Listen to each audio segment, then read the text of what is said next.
علمتنا إنك أنت الجواد الكريم وقل ربي زدني علما. So alhamdulillah, we're now at halaqa 4. So this is the fourth sort of chapter of our pre-Rasul alayhi salatu wasalam seerah, because we talked about, the position of Rasul alayhi salatu wasalam and the fact that he was selected from the best of the best of the best of the best. And since he was selected from the Arabs, so we looked a little bit at the history of the Arab tribes, and then we went back further, back to Sayyidina Ibrahim alayhi salam, and we looked a little bit into his life and his migration, ultimately settling in Palestine, and then ultimately now leaving his wife and now young son Ismail in a valley where there's no agriculture, there's no infrastructure, there's no human being, in fact, And this is where we left off from last lesson. So now today, inshallah, we want to look at Sayyidina Ismail alayhi salam and his marriage to the Jurham, and obviously before that takes place the well of Zamzam, which we continuously drink from and we benefit from, and the beginning of that and the story of that, the coming of the tribe of Jurham, who are the tribe of the original Arabs, whom Ismail ultimately marries with them, and the progeny from that marriage, the mixture of the Arabs with the Ibranis. So now we have what we call the Arab al-Musta'araba. And the marriage of Ismail with the tribe of Jurham. And since the time is very short, we have actually a very wonderful hadith of Sahih al-Bukhari, which tells this whole narrative. All of these three items are mentioned in this hadith. So I would have loved to have read that in Arabic and then read it in English, but that would probably extend the time. So we'll just go right into the English of that narration, and basically this is continuing the narration. We started the beginning of that narration with, the leaving of Sayyidina Ibrahim alayhi salam with Ismail and Hajar, leaving them in Makkah, and then leaving with them just a bag of dates, a skin of water, and then depositing them there in this place where there's nothing, and then turning around, saying nothing, and then taking off. And Hajar is like, how are you leaving us here?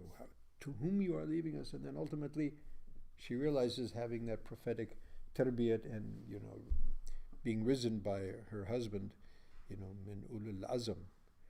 So she realized that this must be the order of Allah subhanahu wa ta'ala. Did Allah order you? Yes. Ibrahim mentioned with a sort of a nod of his head. He was not permitted perhaps to even respond verbally. And he wasn't even perhaps permitted to turn and actually face her and at least show some expression that, okay, everything's okay. And he just carried on. And then finally, when he came to the, what we call the Thaniya, or the mountain pass, leaving from the valley of Makkah, then he raised his hands and prayed to Allah subhanahu wa ta'ala, that dua which has been, recorded in the Quran for all millenniums. That, oh Allah, I have left from among my progeny in this valley without any agriculture, without any means of sustenance. Rabbana liyuqimu salat. That, oh Allah, that they should establish salat, they should establish deen, they should establish tawheed. And so now he goes. And now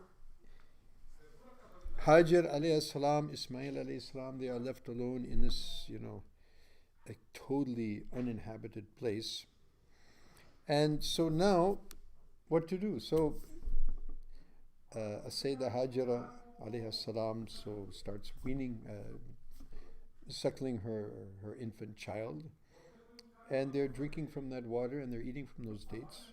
And obviously that's not going to last very long. One bag of dates and one container of water is not going to last very long. And so now that finishes. And as it finishes, and now no water, no food, so obviously the child especially is going to, be in trouble. And so Now she's walking. You could just imagine this woman, with nothing around, and she's looking at her infant child, and that infant child is squirming and crying and, calling for food and water.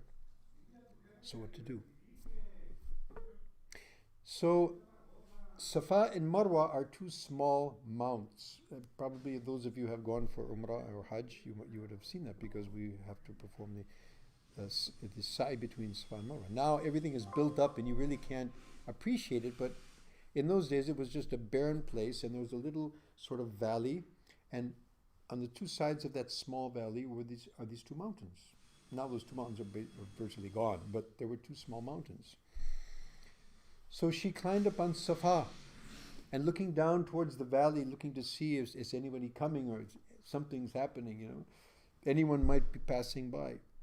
And seeing no one, so now she heads towards, she's restless.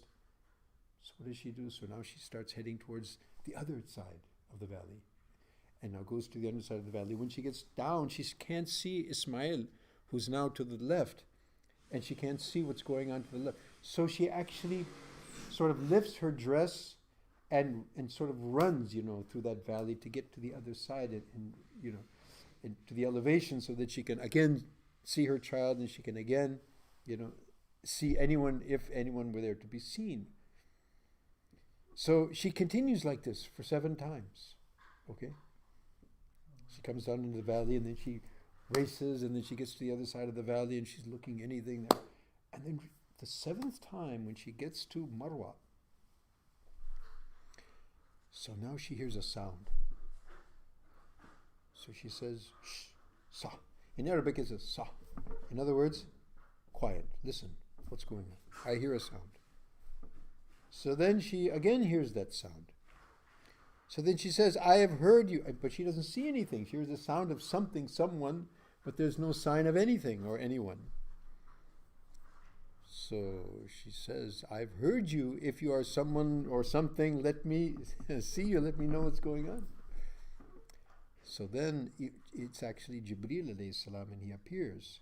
And now he is there, next to the child, between the child and where now the Zamzam is, where the well of Zamzam is actually there now. Well, it's not there anymore, but in my early days when I had just become a Muslim and visited Mecca, still in those days, the well of Zamzam was still there on the Mataf, close to the Kaaba. So Jibreel alayhi salam, perhaps with his foot or with his wing, he just sort of made a movement in the earth, and then the Zamzam water starts springing out and starts gushing forth from nowhere, right? Okay, so now Hajar alayhi salam runs down in water, right? So what is the feeling now? Water is coming out, so store it.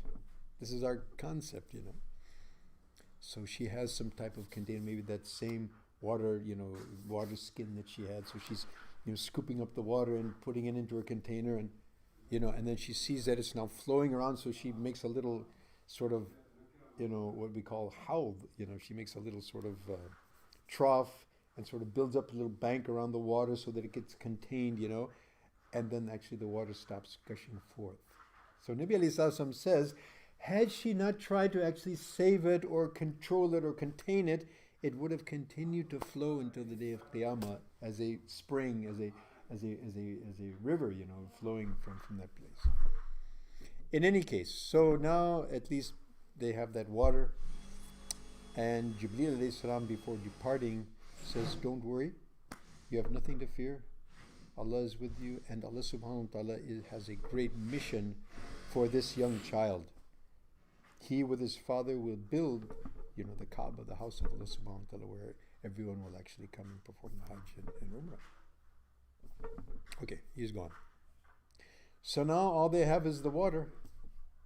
And it's interesting that Zamzam is the one thing that can actually stand in lieu of water and food. If you have nothing but Zamzam, it'll be more sufficient. Moreover, Nabi alayhi salatu says, Zamzam lima shuribala. Zamzam for whatever you drink it for. So whatever intention you actually have, with yaqeen, to Allah subhanahu